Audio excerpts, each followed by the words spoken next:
rising to number 9 in the AP poll, their highest spot since 1980. Purdue traveled to East Lansing, and the glory of October faded into 3 Breeze interceptions and nearly 300 Michigan State rushing yards. We went up there and didn't play well. Never played well the whole ball game. They got after us pretty good. We didn't block well in the front. We didn't throw and catch. We laid an egg. It's also the only bad game I've ever seen Drew Brees play. His forte as a passer is his accuracy. He's phenomenally accurate. And he wasn't accurate that game. The loss dropped Purdue to 5-2 in the Big Ten. But Iowa's upset of Northwestern created a 4-way tie atop the conference heading into the final week of the season. Holding the tiebreaker thanks to wins over co-leaders Northwestern, Ohio State, and Michigan, Purdue needed only to claim the Old Oaken Bucket against Indiana to lock up the second Rose Bowl appearance in Boilermaker history. I remember Coach Tiller talking at kind of a pregame why he was not nervous, and he talked a lot about his offensive line and how we should dominate the game. It was strange to see Purdue clinch the Rose Bowl berth on the legs of a running back like Montrell Lowe as opposed to the right arm of Drew Brees. He was a load to get to the ground. He had a great ball game that game. I felt going in that we could run the ball against them. If they stacked to the right, we went to the left. They stacked to the left, we went to the right. And for us being able to just chop wood, that's what we called it, chop wood. It was amazing. For one afternoon and evening, basketball on grass became the Montrell Lowe Show. 38 carries, 208 yards, 4 touchdowns, and a 28-point Purdue win, igniting a celebration 34 years in the making. I remember right before the clock went down to 0, I ran over to the bench and Drew was sitting there and he looked at me and said, "We did it." Waited a lifetime, 34 years. And now for Purdue, the wait is over. California, here they come. 6:53 p.m. I think people remember the time when the Boilermakers finally put the nail in the coffin in Indiana and they were headed to the Rose Bowl. I just remember jumping, hopping up and down and saying, "The Rose Bowl, we're going to the Rose Bowl, we're going to the Rose Bowl." To finish that year off and be able to hold roses in your mouth with guys you came in with, you grew up with, that was a good way to finish.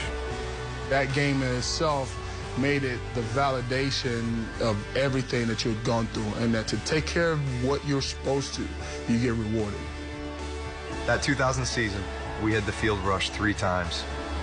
The Michigan game, Ohio State game, and then Indiana. In one season, when you only have, 6 home games, and you have the field rush 3 times, that's pretty good.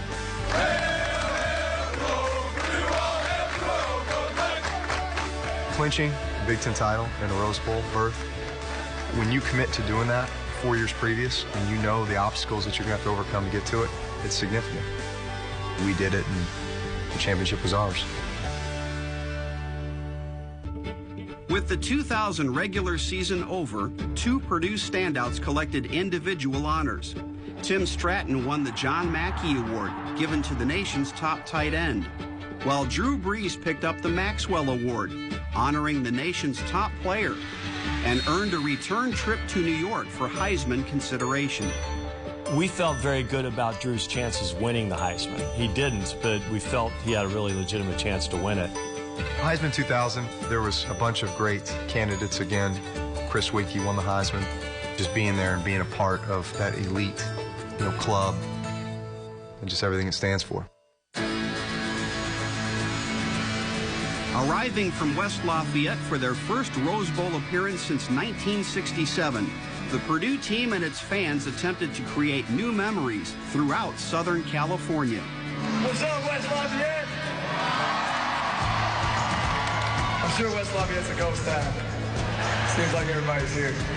Our pep rally had 40,000 people there. It was a phenomenal bonding experience. Oh, you family!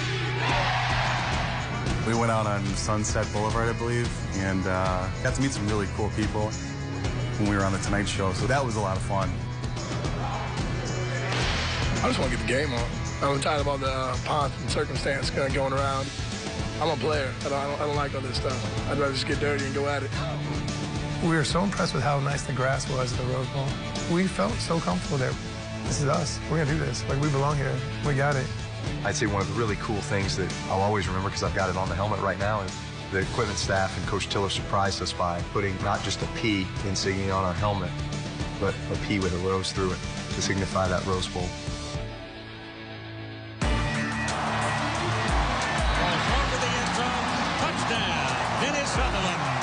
Purdue's Rose Bowl opponent, the 4th-ranked Washington Huskies, a team that hadn't lost since September.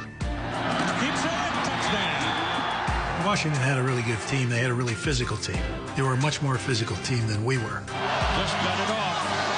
Air ball to the corner, touchdown. Todd Elstrom out-jumped the defender for the 6th. They were definitely a physical team.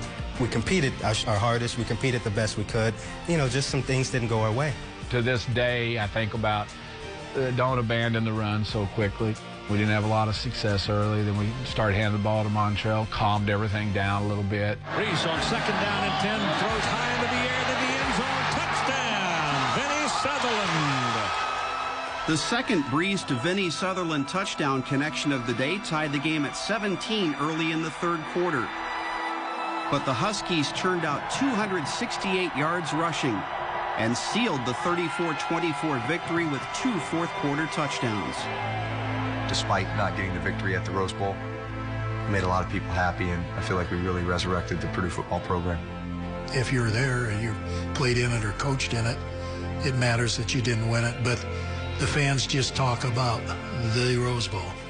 So I'm not sure winning or losing it 10 years later makes a difference.